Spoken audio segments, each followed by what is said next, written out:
From the News Channel 5 Network, this is OpenLine.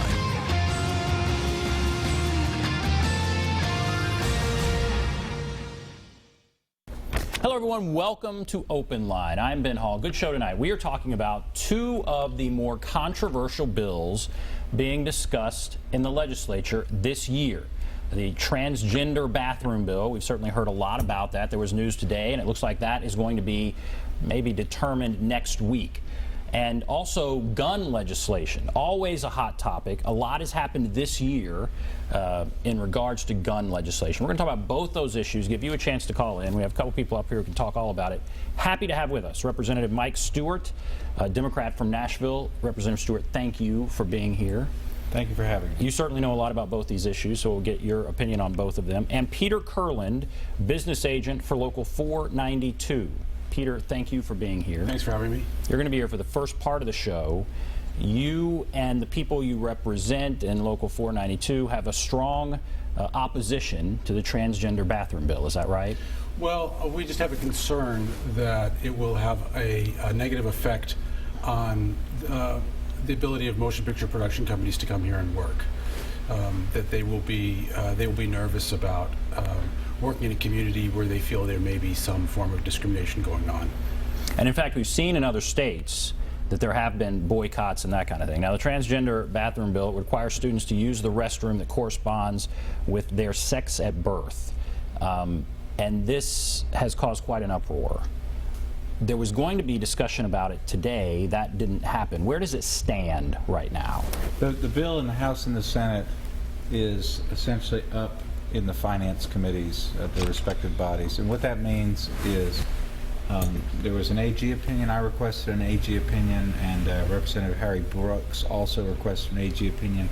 And AG is the Attorney General. We got the opinion back. The Attorney General pointed out what we suspected is that this bill would be viewed as discrimination by the Department of Education and would therefore threaten a lot of our state, our education funding that we get from the national government.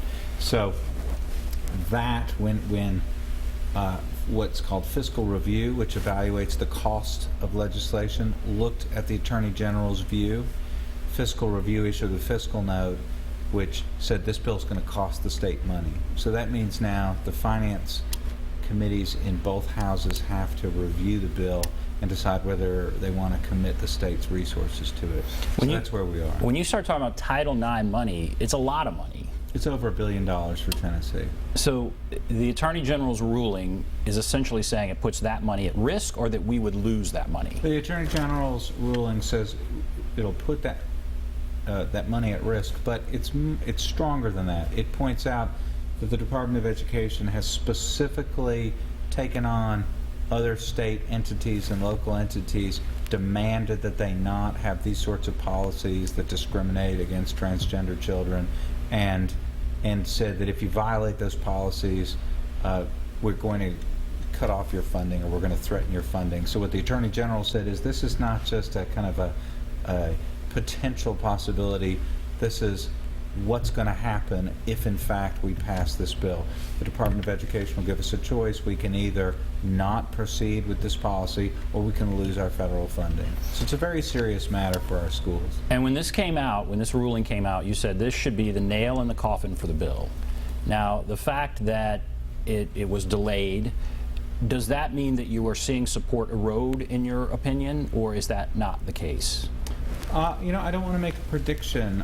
You know, obviously I'm an opponent of the bill. I hope the support is eroding. I do think legislators of all political persuasions take very seriously Tennessee's very admirable fiscal record. You know, this is a state that pays its bills. We don't have a lot of debt. And so I think whether people, regardless of how people feel on the social issue, there's general consensus that we don't want to do things that could imperil funding for the state. And so I'm hopeful that with the Attorney General's opinion that this bill will be defeated. The Attorney General, he's appointed by a Republican governor, obviously Bill Haslam. The governor has come out opposed to this, right? In large part because he's concerned about the funding, the Title IX funding. Now, FACT, the Family Action Council, and David Fowler, they sent out a news release right after the Attorney General's ruling, and they blasted it. And they said, bottom line is Tennessee cannot be held hostage by what the Supreme Court might possibly say at some point about the meaning. They say that this boils down to the meaning of the word sex. The Supreme Court might someday rule on what it means, but they haven't ruled yet. And they say, they encourage lawmakers, contrary to the general impression the opinion tends to create, legislators need to understand there is little risk that the state will lose any Title IX money. What do you agree? No, that's completely off the mark. As the Attorney General pointed out, the Supreme Court of the United States ultimately may make a decision at some point, but the United States Department of Education is going to decide whether or not our funding should be cut off. We don't have to wait for a Supreme Court decision. They're empowered to make an interpretation, and they will do so. They've already made this interpretation with respect to other schools, other school districts, other entities. So this isn't some far off, maybe going to happen someday. This is a direct and immediate threat to our funding, which is provided by the U.S. Department of Education. People may not like that, but that's the reality. And so they're just trying to dance around what they know to be the reality, which is this is a grave threat to our funding. And that's federal funding. Peter, you can talk about the business community and the impact this might have. What is your sense there?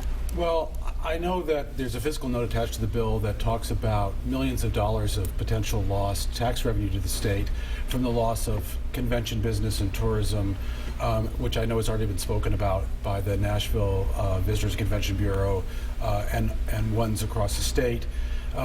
In my specific industry, if the two main production entities that are shooting television series in the state choose, like they have in North Carolina, to relocate, that could cost us thousands of jobs and potentially tens of millions of dollars in payroll to Tennesseans, plus the money which would be used for vendors for rental equipment and supplies and materials and so forth. So that would be a very direct and potentially a very quick impact on employment in the state.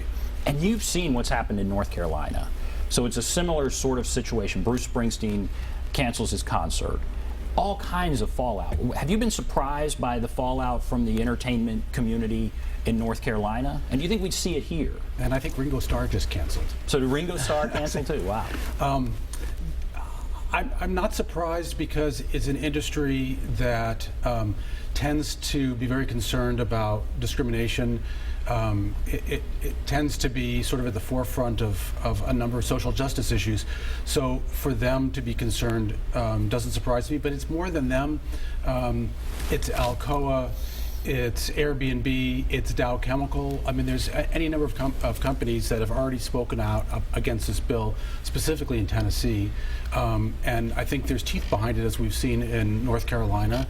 And the word was that it was going to be a very, very significant impact in Georgia, which is a very large motion picture production community. And I think that was one of the reasons why Governor Deal vetoed the bill in Georgia. Now, again, the Family Action Council, one of the groups supporting this, they couldn't be here, but they would say this is needed, and that it comes down to protecting the rights of the students. You know, girls have a right to go into a bathroom and not have a man come in there, and vice versa.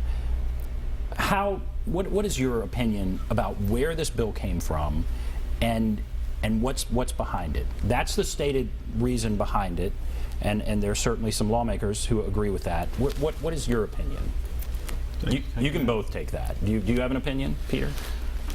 Well, I really didn't want us to come to discuss the merits of the bill because the impact of it is what concerns my membership primarily. I know that one direct impact is going to be that there's going to be 6 new employees in the state who will be working for the colleges and universities who now have to check the birth certificates of every student in college to see which bathroom they can attend. I'm not sure that's exactly what the crafters of the bill had in mind, but it is a likely outcome. You know, I think, I'm not sure where the bill comes from, but I think it's kind of one generation missing another. I think this is a top-down proposal. You know, I'm no expert on teenagers, But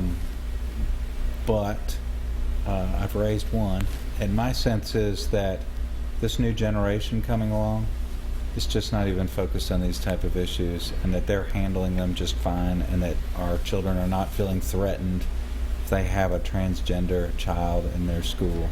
And so this is something that a bunch of folks, long since grown up, are trying to superimpose on our schools. I don't know anybody who's actually going to school who's calling for this. Perhaps they found somebody. I just don't think the younger generation is really interested in all this. I think they're handling it just fine. I don't think anybody's worried about going to the bathroom. And I think it's mostly a problem that people who graduated from high school many, many years ago have. All right, we are going to take a break, and then we'll start taking your calls. So hold on the line. We'll take a break, and if you want to call, a couple lines are open, 615-737-PLUS, 615-737-7587. Take a break. Be back right after this.